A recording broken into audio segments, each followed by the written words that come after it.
Logos ministry या चॅनलमध्ये आपणा सर्वांचे हार्दिक स्वागत आहे।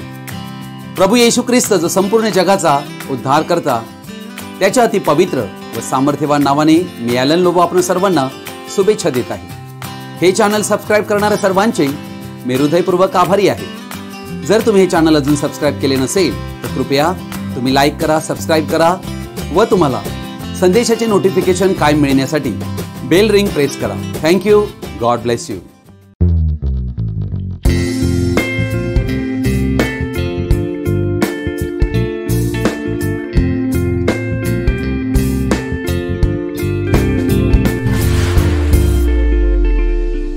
आज आपण अत्यंत एका महत्त्वाच्या विषयाकडे आपलं लक्ष लावणार आहोत। आजच्या घडीचा संदेश याचा दुसरा भाग मी आपणापुढे प्रस्तुत करीत आहे। प्रभू येशू ख्रिस्त या संदेशाद्वारे आम्हा सर्वांची वार्तालाप करू। हा संदेश अत्यंत महत्त्वाचा असल्या कारणाने आपणा सर्वांना विनंती आहे की आपण सर्वजणांनी हा संदेश शेवटपर्यंत ध्यानपूर्वक पाहावा। उत्पत्तीचं पुस्तक याचा 24 अध्याय। अब्राहम आपला पुत्र इसहाक याच्यासाठी पत्नी शोधण्यासाठी एलिएझर जो अब्राहमाचा अत्यंत विश्वासयुक्त सेवक त्याला पाठवित आहे, यासाठी की त्याने आपल्या आप्तजनांकडे जाऊन इसहाकासाठी पत्नी शोधावी। जुना करार जो आहे हा दर्शक आहे, छाया आहे आणि नवीन करार ही वास्तविकता आहे हे आम्ही जाणतो। अर्थात या ठिकाणी 24 अध्याय एक अद्भुत चित्र दिलेलं आहे आणि हे चित्र जे आहे अब्राहम हा स्वर्गीय पित्याला दर्शवित आहे व इसहाक हा त्याचा पुत्र प्रभू येशू ख्रिस्ताला दर्शवित आहे व रिबका ही येशू ख्रिस्ताच्या नवरीला म्हणजे मंडळीला दर्शवित आहे व एलिएझर हा या युगात पाठविलेला देवाचा संदेष्टा जो संदेशवाहक, ज्याला ही वधू ही रिबका ख्रिस्ताची वधू ख्रिस्ताला प्रदर्शित करायची आहे, सादर करायची आहे आणि म्हणून तो एक संदेश घेऊन पुढे निघालेला आहे। उत्पत्तीचं पुस्तक 24 अध्याय 1 वचनापासून मी वाचत आहे। अब्राहम आता वृद्ध होऊन अगदी वयातीत झाला। परमेश्वराने अब्राहमाला सर्व बाबतीत आशीर्वादित केले होते। अब्राहमाच्या सर्वस्वाचा कारभार पाहणारा एक सर्वात जुना सेवक होता। त्याला त्याने म्हटले, तू आपला हात माझ्या मांडीखाली ठेव, मी तुला परमेश्वराची आकाश व पृथ्वी याच्या देवाची शपथ घेण्यास सांगतो की ज्या कनानी लोकात मी राहत आहे त्यांच्या मुलींपैकी कोणतीच माझ्या मुलासाठी तू नवरी पाहणार नाहीस, तर माझ्या देशाला माझ्या आप्तांकडे जाऊन तेथून माझा मुलगा इसहाक याच्यासाठी नवरी पाहून आणशील। परमेश्वर या वाचलेल्या वचनावर आपला आशीर्वाद पाठवून देऊ। एलिएझर हा अब्राहमाचा अत्यंत विश्वासयुक्त सेवक होता। अर्थात हा देवाला भिवून वागणारा व आपला मालक अब्राहम याच्या शब्दाबाहेर न जाणारा। एलिएझर या नावाचा अर्थ आहे परमेश्वर माझे सहाय्य। एलिएझरला अब्राहमाने मेसोपोटेमिया या भूमीमध्ये पाठवले। अर्थात हे स्थळ जे आहे हे बाबेलात आहे। तेथेच अब्राहमाचे कुटुंब होते व तेथेच त्याला पाचारण मिळाले होते। ब्रदर विल्यम मॅरियन ब्रॅनम हा एलिएझरचे दर्शक आहे, ज्याला देवाने आदेश देऊन पाठविले ख्रिस्ताच्या वधूला शोधण्यासाठी। अर्थात त्याला आध्यात्मिक बाबेलमधून तिला शोधण्यासाठी पाठविले। प्रकटीकरण 18 याच्या 4थ्या वचनानुसार, मग स्वर्गातनं निघालेली दुसरी एक वाणी मी ऐकली, ती म्हणाली, माझ्या लोकांनो, तुम्ही तिच्या पापांचे वाटेकरी होऊ नये आणि तुम्हाला तिच्या पीडांतील कोणतीही पीडा होऊ नये म्हणून तिच्या मधून निघा। अर्थात ही हाक आमच्या युगात पाठविलेला संदेष्टा आमच्यासाठी ही हाक घेऊन आला व हाच संदेश या घडीचा संदेश आहे। जसा या ठिकाणी एलिएझर पुढे देवाने आपला दूत पाठविला होता उत्पत्ती 24:7 प्रमाणे, तसाच देवाने देखील आपला दूत ब्रदर विल्यम ब्रॅनम यांच्या पुढे पाठविला। इफिस्करस पत्र याचा 1 अध्याय याच्या 4थ्या वचनाप्रमाणे ख्रिस्ताची नवरी ही जगाच्या स्थापनेपूर्वीच निवडलेली आहे। एलिएझर रिबकाकडे जातो। रिबका म्हणजे प्रभू येशू ख्रिस्ताची नवरी हिला दर्शवित आहे व तो तिला पित्याकडून मिळालेला संदेश देत आहे व ती त्या संदेशावर पूर्ण विश्वास करून त्या संदेशाचा स्वीकार करीते। उत्पत्ती 24 अध्याय याच्या 34 वचनात एलिएझर आपल्या स्वतःची ओळख देतो। तेव्हा एलिएझर म्हणतो, मी अब्राहमाचा चाकर आहे। एलिएझर आपल्या स्वतःची बडाही मारत नाही, तर तो पिता आणि पुत्र याविषयी बोलतो। तसेच आमच्या युगात पाठविलेला संदेष्टा याने देखील पिता आणि पुत्र यांनी त्याला काय कळविले त्याविषयीच बोललेला आहे. त्याला पित्यापासून जे मिळाले तेच त्याने कळविलेले आहे. एलिएझरने रिबकेला कळविलेल्या कोणत्याही गोष्टीतली एकही गोष्ट खोटी नव्हती. एलिएझरने एकही खोटी गोष्ट बोलली नव्हती. या ठिकाणी आम्हाला रिबका जी आहे ही ख्रिस्ताच्या मंडळीचं चित्र दर्शविते. अर्थात 1-2 ग्लास पाणी आणण्यासाठी देखील कुरकुर करणाऱ्या स्त्रिया असतात. परंतु या ठिकाणी रिबका हिचं एक खास चारित्र्य दिसत आहे व ते निवडलेल्या ख्रिस्ती व्यक्तींना दर्शवित आहे. उत्पत्ती 24 अध्याय 16 वचन म्हणते, ती दिसण्यात फार सुंदर होती व कुमारी होती. ख्रिस्तालाही त्याची मंडळी ही शुद्ध कुमारी हवी आहे व त्याच्या वचनाने सजलेली अशी सुंदर हवी आहे. अर्थात एलिएझर कडून आलेला संदेश हा केवळ वधूसाठी आहे, ख्रिस्ताच्या वधूसाठीच आहे. म्हणून जे ख्रिस्ताचे वधू नाहीत ते या संदेशाचा कदापि स्वीकार करू शकणार नाहीत. एलिएझरकडे एकच काम दिलेलं आहे की त्याने इसहाकासाठी वधू शोधावी आणि या ठिकाणी आमच्या युगातील संदेशवाहकाकडेही हीच जबाबदारी देण्यात आली होती. म्हणून त्याचं लक्ष संपूर्णतः वधूकडे लागलेलं होतं. रिबकेने पाहिलं होतं की एलिएझरने ज्या ज्या गोष्टी सांगितल्या व आपल्या धन्याची ओळख दिली, रिबकेला आता स्वतःहून निर्णय घ्यायला हवा होता. होय, मी इसहाकाकडे जाईन, हा तिचा निर्णय तिला घ्यायचा होता. एलिएझर तिच्या इच्छेविरुद्ध तिला नेऊ शकत नव्हता. तिने तिचे भवितव्य निवडले, अर्थात तिच्याकडे असलेल्या निवडीच्या स्वतंत्रतेद्वारे. म्हणून उत्पत्ती 24:50 मध्ये आम्ही पाहतो की लाबान व बथुएल यांनी उत्तर देऊन म्हटले, ही गोष्ट यहोवाकडून आलेली आहे, तुला आमच्याने बरे वाईट काही सांगवत नाही. पहा, रिबका तुझ्या समोर आहे, तिला घेऊन जा आणि यहोवाने सांगितल्याप्रमाणे ती तुझ्या धन्याच्या मुलाची बायको होवो. अर्थात या ठिकाणी आम्ही 53 वचनात पाहतो की नवऱ्याकडून पोशाखही देण्यात आलेला आहे. हे नीतिमत्वाची वस्त्रे याला दर्शविते. प्रकटीकरण 19:8 आणि 9 वचनाप्रमाणे आमच्याकडे स्वतःची नीतिमत्व नाही, आम्हाला ख्रिस्ताकडून नीतिमत्वाची वस्त्रे प्राप्त झालेली आहेत. उत्पत्ती 24 अध्याय 57 वचनात आम्ही पाहतो, तेव्हा ते म्हणाले, आम्ही मुलीला बोलावू व तिच्या तोंडावर तिला विचारू. मग त्यांनी रिबकेला बोलावून तिला म्हटले, तू या मनुष्याबरोबर जातेस काय? आणि ती म्हणाली, जाते. अर्थात रिबकेने त्वरित निर्णय घेतलेला आम्हाला आढळतो, कारण एलिएझरने आणलेल्या संदेशाच्या द्वारे वराला भेटण्यासाठी तिच्यामध्ये विश्वास निर्माण झाला होता. म्हणून पवित्र आत्म्याद्वारे आलेला संदेश वधूलाही ख्रिस्ताला भेटण्यासाठी तयारी करण्यास तयार करतो. म्हणून तिने आपल्या आई किंवा भावाचे ऐकलेले नाही. आज अशाच प्रकारे ख्रिस्तासाठी तुम्हाला आणि आम्हाला देखील असाच व्यक्तिगत निर्णय स्वखुशीने घेणं फार आवश्यक आहे. 61व्या वचनात रिबका व तिच्या कुमारी उठल्या व उंटावर बसून त्या मनुष्याच्या पाठीमागे गेल्या. अर्थात एलिएझर जेथे चालला आहे त्याच्या मागे जाण्याचं काम ख्रिस्ताच्या वधूचं आहे. म्हणून तुम्हाला आणि आम्हाला देखील आमच्या युगात पाठविलेल्या संदेशवाहकाच्या मागे चालणे गरजेचे आहे, कारण तो आम्हाला भलतीकडे नेत नाही, परंतु तो इसहाक म्हणजे आमचा येशू ख्रिस्त याच्याकडेच घेऊन जातो.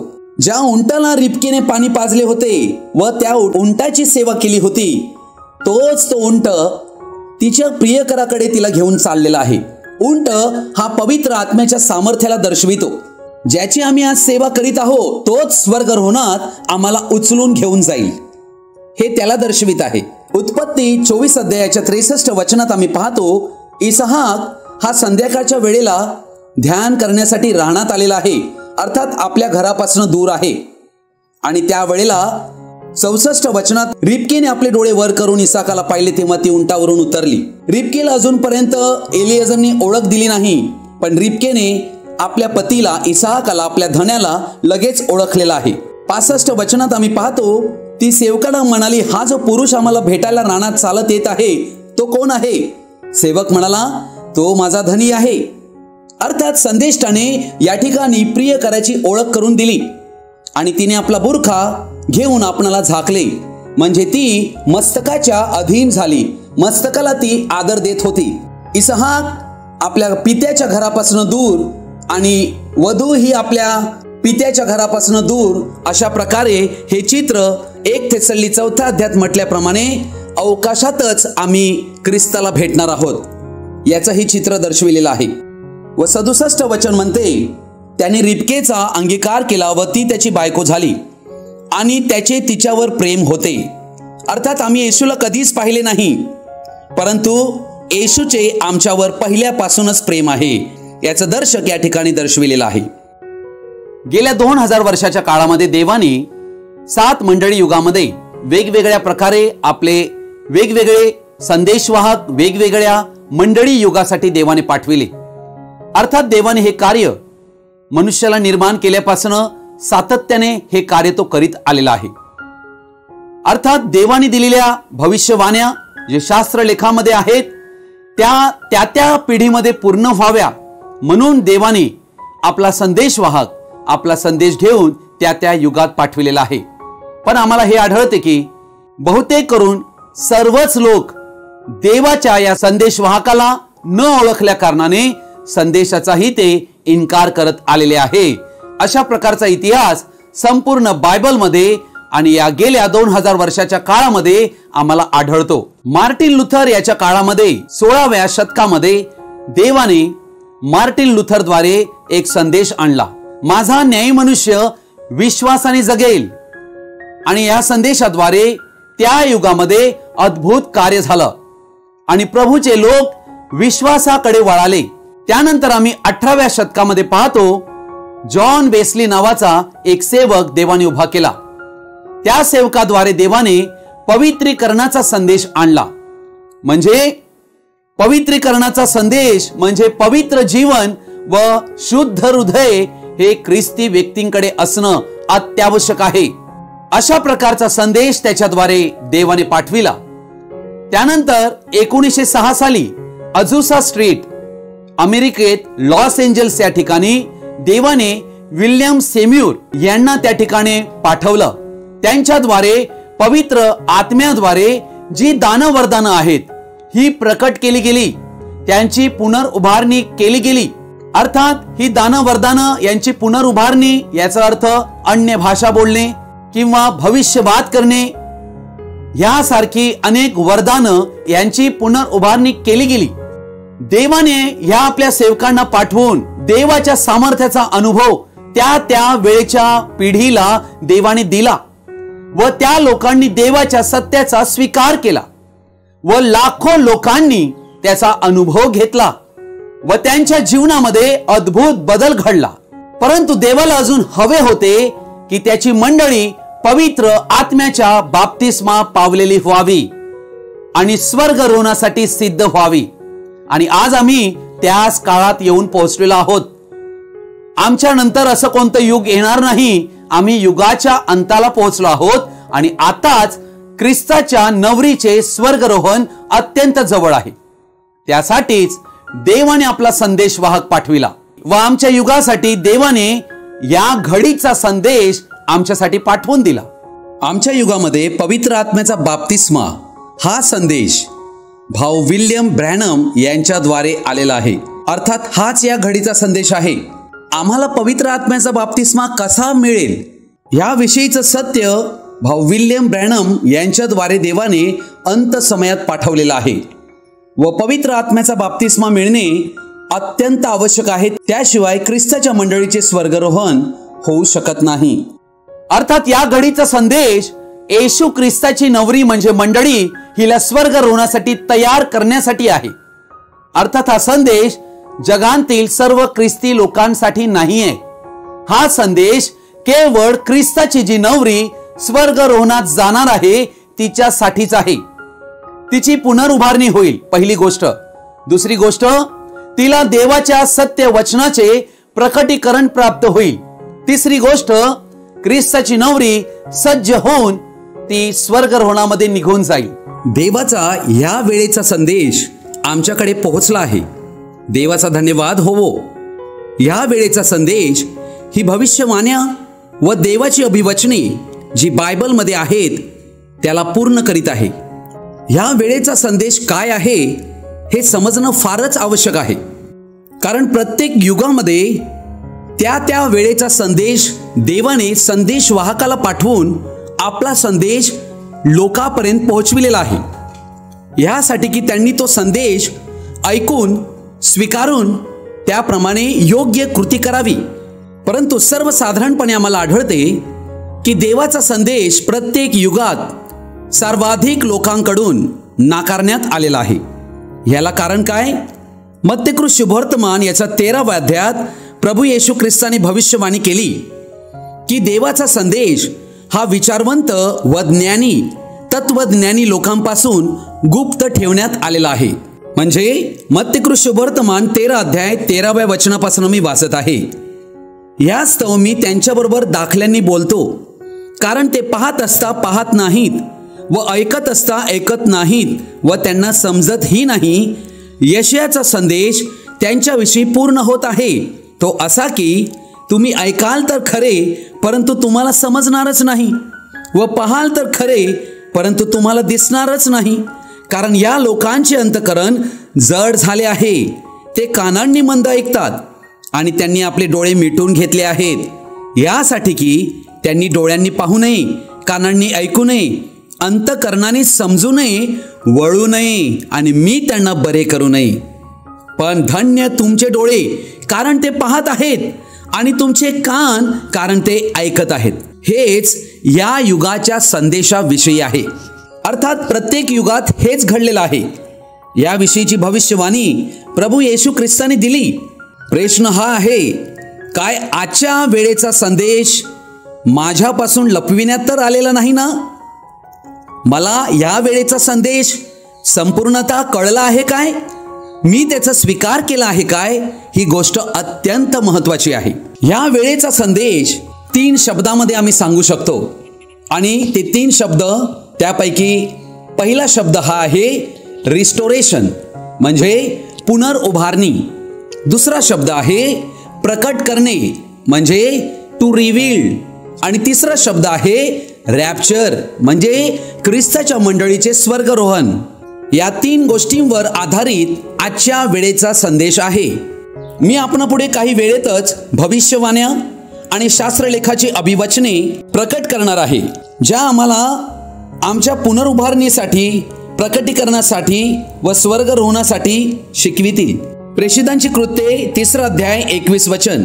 हे वचन आमच्या काळासाठी आहे. सर्व गोष्टी पूर्वस्थितीला पोहोचण्याच्या ज्या काळाविषयी देवाने आरंभापासून आपल्या पवित्र संदेष्टांच्या मुखाने सांगितले, त्या काळापर्यंत येशूला स्वर्गात राहणे प्राप्त आहे.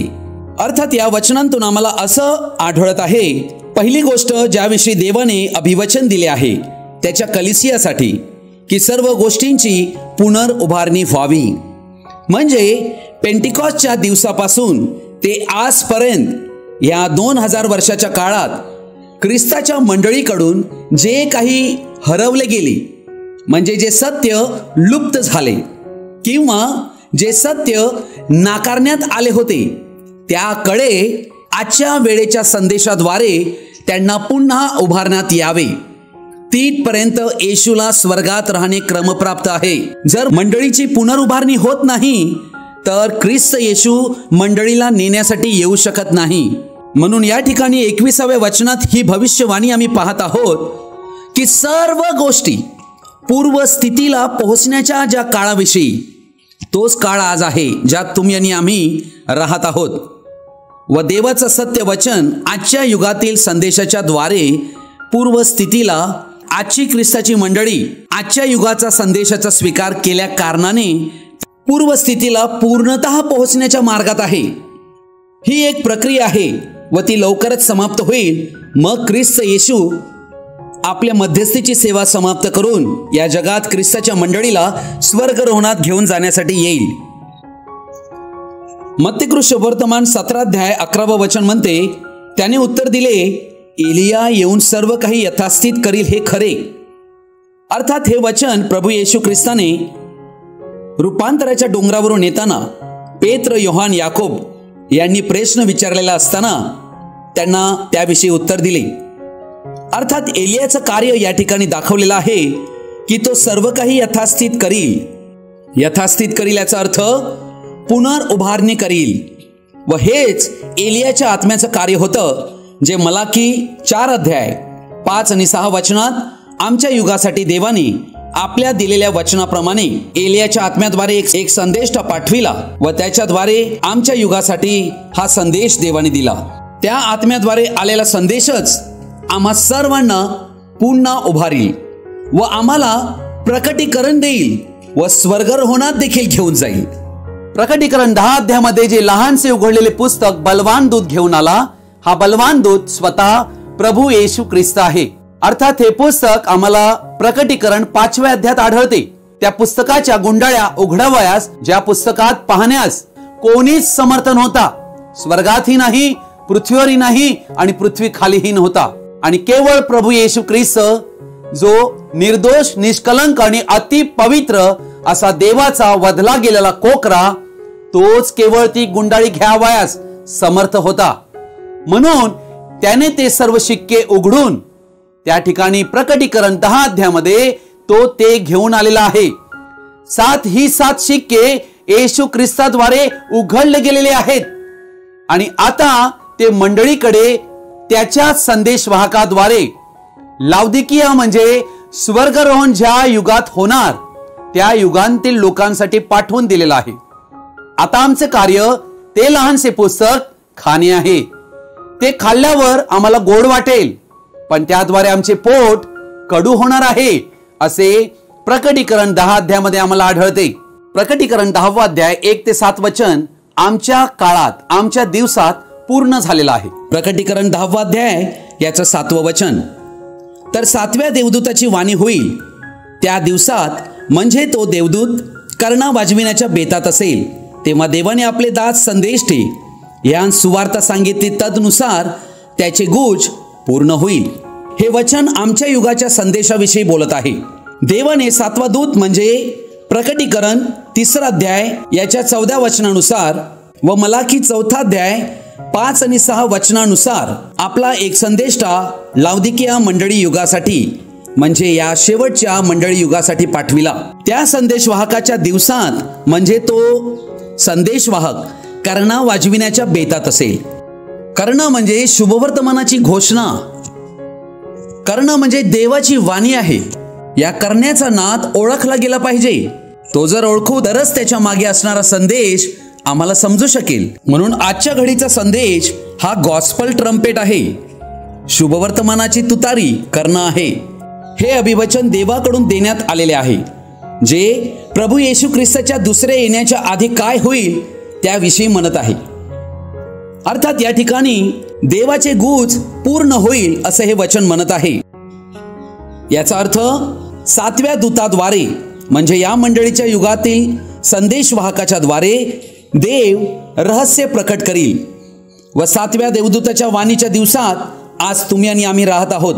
प्रकटीकरण 10वा अध्याय याच्या 2ऱ्या वचनात हा बलवान दूत व त्याच्या हातात एक उघडलेले लहानसे पुस्तक जो तो घेऊन आला, त्या पुस्तकाला आम्हाकडे पाठविण्यात आले व ख्रिस्ताच्या मंडळीला या पुस्तकात असणारी रहस्यमय गोष्टी, म्हणजे 4थं वचन म्हणते 7 मेघगर्जनांनी काढलेले शब्द, या गोष्टी ख्रिस्ताच्या वधूला स्वर्गारोहणासाठी तयार करणार आहेत. हा संदेश या 7व्या देवदूताद्वारे देण्यात आला.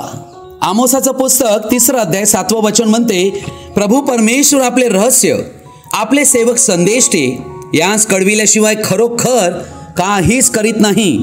सिंहाने गर्जना केली त्याला भिणार नाही असा कोण? प्रभू परमेश्वर बोलला आहे, संदेश दिल्या वाचून कोणाच्याने राहावे? आणि या ठिकाणी अशाच प्रकारे ही सिंह गर्जना जी मेघ गर्जनेला दर्शविलेली आहे, यामध्येच ख्रिस्ताच्या वधूचे स्वर्गारोहण होण्यासाठी तयारी करणारा संदेश हा या सेवकाद्वारे, संदेष्टाद्वारे देवाने आपल्या मंडळीकडे पाठविला. कारण संदेष्टास प्रकट केल्याशिवाय देव खरोखरच काही करत नाही, हे यावरून स्पष्ट होते. अर्थात अशी कोणतीही रहस्ये या वेळेला पूर्ण करण्यात आली. उदाहरणार्थ 7 शिक्के, प्रकटीकरण पूर्ण 6वा अध्याय ज्यात 6 शिक्के आहेत व प्रकटीकरण 8वा अध्याय 1लं वचन जे 7व्या शिक्क्याविषयी बोलते, याचं संपूर्ण प्रकटीकरण या दूताद्वारे देण्यात आलं. तसेच प्रकटीकरण 1ला अध्याय याच्या 20व्या वचनामध्ये 7 तारे जे प्रभू येशू ख्रिस्ताच्या हातातील 7 संदेशवाहक आहेत. हे नक्की कोण आहेत हे प्रकट करण्याचं देखील काम याच मंडळी युगातील 7व्या दूताद्वारे देवाने केले. तसेच कलेसेकरास पत्र 2 अध्याय 2 वचनात आम्हाला आढळते की देवाचे रहस्य म्हणजे ख्रिस्त याचे पूर्ण ज्ञान आम्हास प्राप्त व्हावे, अर्थात देवत्वाचे रहस्य. याप्रमाणे देवत्वाचं रहस्य जे अनेक काळापासून गुप्त होतं ते देखील प्रकट करण्यात आलं. बायबलचा देव हा एकच देव आहे. नंतर प्रकटीकरण 17 अध्याय याच्या 5व्या वचनाप्रमाणे बाबेल, मोठी बाबेल, कलावंतिनीची म्हणजे पृथ्वीवरील अमंगळपणाची आई, हे गूढ अर्थाचे नाव हे कोणाविषयी आहे याचं प्रकाशन या दूताद्वारे प्रकट करण्यात आले. म्हणजेच बाबेल ही मंडळी नक्की कोण आहे आजच्या काळात ही प्रकट करण्यात आली. ख्रिस्त विरोधक जो येणार याविषयी भविष्यवाणी 2 थेसलोनिकास पत्र 2 अध्याय याच्या 8 ते 12 वचनात करण्यात आलेली आहे. आणि त्याविषयी आम्ही पाहतो नक्की ख्रिस्त विरोधक कोण आहे याविषयी संपूर्ण प्रकाशन या दूताद्वारे देण्यात आले. तसेच श्वापदाला नमन करणे किंवा श्वापदाने निर्माण केलेल्या मूर्तीला नमन करणे व श्वापदाच्या नावाची खून धारण करणे याविषयीचं रहस्य संपूर्णतः प्रकट करण्यात आले. अनितीचे रहस्य जे 2 थेसली 2 अध्याय 7व्या वचनात म्हटलेलं आहे त्याचंही प्रकटीकरण या दूताद्वारे देण्यात आले. करिन्थिकरास पहिले पत्र 15 अध्याय 51 आणि 52 वचन हे एक रहस्य सांगत आहे की आम्ही सर्वच जण महानिद्रा घेणार नाही, पण आम्ही क्षणात निमिषात शेवटला करणं वाजेल तेव्हा आम्ही बदलले जाऊ, अविनाशी असे उठवेले जाऊ. तसेच थेसलोनिकास पहिले पत्र 4 अध्याय 14 ते 17 वचन ही दोन्हीही वचने ख्रिस्ताच्या मंडळीच्या स्वर्गरोहणाविषयी बोलतात. पण स्वर्गरोहण नक्की कसे होईल, कधी होईल, कशा प्रकारे होईल, त्याची प्रक्रिया नक्की काय आहे याविषयीचं संपूर्ण गूढ या दूताद्वारे या वेळेच्या संदेशात प्रकट करण्यात आलं. तसेच इस्रायल लोक यांचे आंधळेपण याविषयी संत पौल रोमकरास पत्र 11 अध्यायात 25व्या वचनामध्ये ही भविष्यवाणी देत आहे की परराष्ट्रीयांचा भरणा आत येईपर्यंत इस्रायल लोक अंशतः कोडगे झालेले आहेत. अर्थात इस्रायल लोकांना आंधळेपण प्राप्त झालेले आहे. त्यांचं हे आंधळेपण कशा प्रकारे 7 मंडळी युगापर्यंत कायम राहील व 7व्या मंडळी युगाची समाप्तीनंतर कृपेच्या कालखंडाची समाप्ती झाल्यावर महासंकटाच्या काळामध्ये इस्रायल लोकांकडे देव कसा फिरेल व परराष्ट्रीयांकडे पाठ करील याविषयीचं संपूर्ण सत्य या युगातील संदेश वाहकाद्वारे या युगात हा संदेश देण्यात आला. तसेच ख्रिस्ताला नवीन कराराची मंडळी ही एक शुद्ध कुमारिका म्हणून ख्रिस्ताला सादर करण्याची जबाबदारी या युगात पाठविलेल्या संदेश वाहकाची आहे. इफिसकरास पत्र 5 अध्याय याच्या 28 ते 32 वचनामध्ये ख्रिस्त येशूची मंडळी ही पती आणि पत्नी यांच्या स्वरूपात दाखविण्यात आलेली आहे. ख्रिस्त हा वर व मंडळी ही ख्रिस्ताची नवरी आहे अशा प्रकारचं चित्र या ठिकाणी आम्हाला पाहायला मिळते. या ख्रिस्ताच्या वधूविषयी व वराविषयी संपूर्ण प्रकाशन या वेळेच्या संदेशाच्या द्वारे त्याने दिलेल्या या वेळेच्या संदेशात संपूर्णतः प्रकट करण्यात आलेला आहे. मत्तेकृ शुभवर्तमान 19 अध्याय 3 ते 12 वचनात विवाह व तलाक या विषयावर संपूर्ण सत्य प्रकाशात आणण्यात आलेला आहे व इतर अनेक सत्ये अनेक गोष्टी या वेळेच्या संदेशाद्वारे जगापुढे मांडण्यात आलेली आहेत. या गोष्टी आम्हाला कळणे आवश्यक आहेत कारण येशूने म्हटले स्वर्ग राज्याची दाने जाणणे तुम्हाला दिलेले आहे, ते बाहेरच्यांना दिलेले नाही. म्हणून मंडळीला या गोष्टी कळणे अत्यावश्यक आहेत. प्रभू येशू या पृथ्वीवर दुसऱ्यांदा येत आहे की त्याने ख्रिस्ताच्या वधूला स्वर्गरोहणात न्यावे व तिला या जगावर गुदरणाऱ्या महासंकटापासून पूर्णतः वाचवावे. मत्तेकृ शुभवर्तमान याच्या 25 अध्याय यामध्ये आम्हाला 10 कुमारिकांचा दृष्टांत आढळतो. 1 ते 13 वचनामध्ये आम्हाला हा दृष्टांत आढळतो. यामध्ये 5 मूर्ख आणि 5 शहाण्या कुमारिका दर्शविलेल्या आहेत. 10 कुमारिकांचा दाखला हा एकमेव दाखला शुभवर्तमानामध्ये आम्हाला आढळतो. मत्ते 25 च्या 6व्या वचनात आम्ही पाहतो तेव्हा मध्यरात्री अशी हाक आली की पहा वर आला आहे, त्याला सामोरे चला. वर आला आहे ही हाक म्हणजेच ह्या वेळेचा संदेश आहे. अर्थात ह्या वेळेचा संदेश मूर्ख कुमारिका व शहाण्या कुमारिका यांना खोट्या मंडळींतून बाहेर बोलावितो. प्रकटीकरण 18:4 प्रमाणे माझ्या लोकांनो तुम्ही तिच्यातून निघा आणि वेगळे व्हा, हे ते वचन आहे. शहाण्या कुमारिका जे आहेत यांच्याकडे तेल आहे. एक प्रतिछायात्मक चिन्ह म्हणून तेल या ठिकाणी दर्शविलेलं आहे. अर्थात तेल हे पवित्र आत्म्याच्या बाप्तिस्म्याला दर्शवित आहे. अर्थात या ठिकाणी आम्हाला असं चित्र आढळत आहे की शहाण्या कुमारिकांकडे तेल होते आणि त्यांचे दिवे देखील जळत होते, आणि मूर्ख कुमारिका जे आहेत यांच्याकडे तेल समाप्त झाल्या कारणाने ते विकत घेण्यास गेलेले आहेत आणि त्याच वेळेला दरवाजा बंद झालेला आहे. अर्थात हे चित्र काय दाखवत आहे, म्हणजे शहाण्या कुमारिकांकडे तेल असल्या कारणाने ते स्वर्गारोहण प्राप्त करतात व मूर्ख कुमारिकांकडे तेल नसल्या कारणाने ते स्वर्गारोहणात जात नाहीत. चर्च मधूनच देव आपली ब्राइड म्हणजे मंडळी ही विभक्त करणार आहे. मत्ती वर्तमान याच्या 22 अध्यायामध्ये 1 ते 14 वचनामध्ये आम्हाला एक दाखला आढळत आहे. हा लग्नाच्या मेजवानीचा दाखला आहे व या दाखल्यामध्ये आम्हाला एक चित्र आढळत आहे 11व्या वचनात. मग राजा जेवणाऱ्यांना पाहावयास आत आला, तेव्हा लग्नाचा पोशाख न घातलेला असा एक माणूस त्याच्या दृष्टीस पडला. अर्थात लग्नाचा पोशाख पवित्र आत्म्याच्या बाप्तिस्म्याला दर्शवित आहे. हा पोशाख म्हणजे येशू ख्रिस्ताचे प्राप्त झालेले नीतिमत्व जे ख्रिस्ताच्या वधूला प्राप्त होते. अर्थात याविषयीचं वचन प्रकटीकरणाचं पुस्तक 19 अध्याय आणि याच्या 7 आणि 8 वचनात दिलेलं आहे. आपण आनंद व उल्हास करू व त्याचे गौरव करू, कारण कोकऱ्याचे लग्न निघाले आहे आणि त्याच्या नवरीने स्वतःला सजविले आहे. तिला तेजस्वी व शुद्ध असे तागाचे तलम वस्त्र नेसावायला दिले आहे. ते तागाचे तलम वस्त्र म्हणजे पवित्र जनांची नीती कृत्य आहेत. अर्थात या ठिकाणी आम्हाला असं आढळत आहे की हे वस्त्र हा पोशाख असणं फार आवश्यक आहे. हा पोशाख जर नाही तर त्या ठिकाणी आत प्रवेश नाही. आणि या ठिकाणी आम्हाला आढळते की ख्रिस्ताच्या नवरीला हा पोशाख मिळालेला आहे. परंतु मत्ती 22 अध्यायामध्ये एक व्यक्ती या ठिकाणी दाखविलेला आहे ज्याच्याकडे लग्नाचा पोशाख नाही, आणि या ठिकाणी आम्ही पाहत आहोत की त्याचे हात पाय बांधून त्याला अंधारात टाकलेला आहे, जेथे रडणे आणि दात खाणे चालणार आहे. अर्थात तो व्यक्ती जो आहे हा महासंकटाच्या काळात सापडणार आहे, त्याचं हे चित्र आहे. त्याला बाहेरील अंधारात टाकण्यात येईल, जेथे रडणे व दात खाणे चालणार आहे. आजच्या घडीच्या संदेशाद्वारे आमच्याकडे हा पोशाख येशू ख्रिस्त पाठवत आहे. हा पोशाख नेसून आम्हाला तयार व्हायचा आहे. आजच्या घडीचा या संदेशाचा स्वीकार करणारे लोक आजच्या या घडीत काय करीत आहेत ते आपण पुढे मी थोडक्यात मांडू इच्छितो.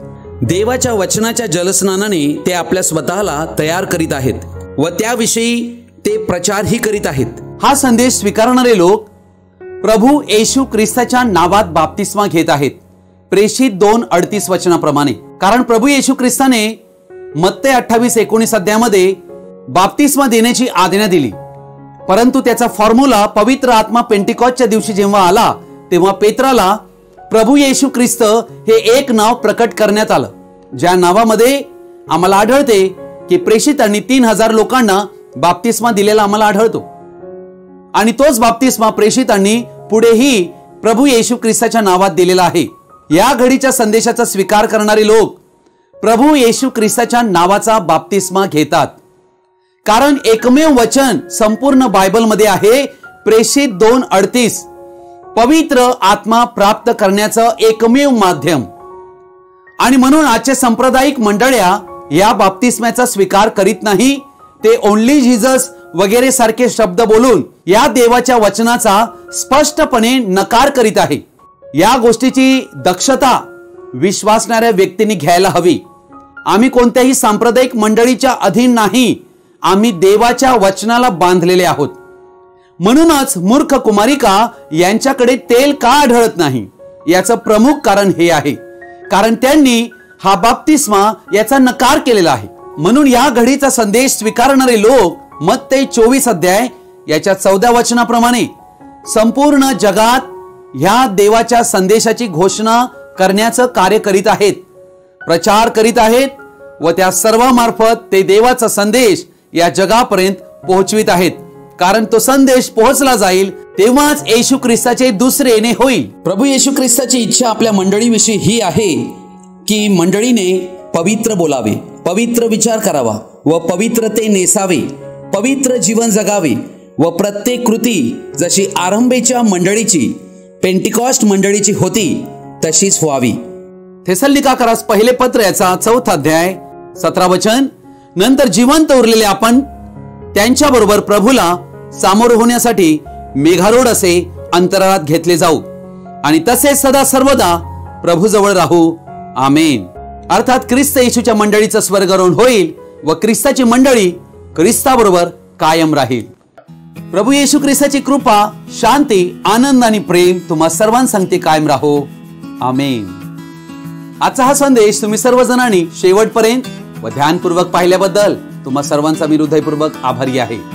हा संदेश ऐकल्यानंतर तुम्हाला नक्की काय कळले तुम्ही कृपया कमेंट बॉक्समध्ये कळवू शकता, आम्हाला फोन करून कळवू शकता. अधिक माहितीसाठी आमच्याशी संपर्क साधू शकता. धन्यवाद. God bless you.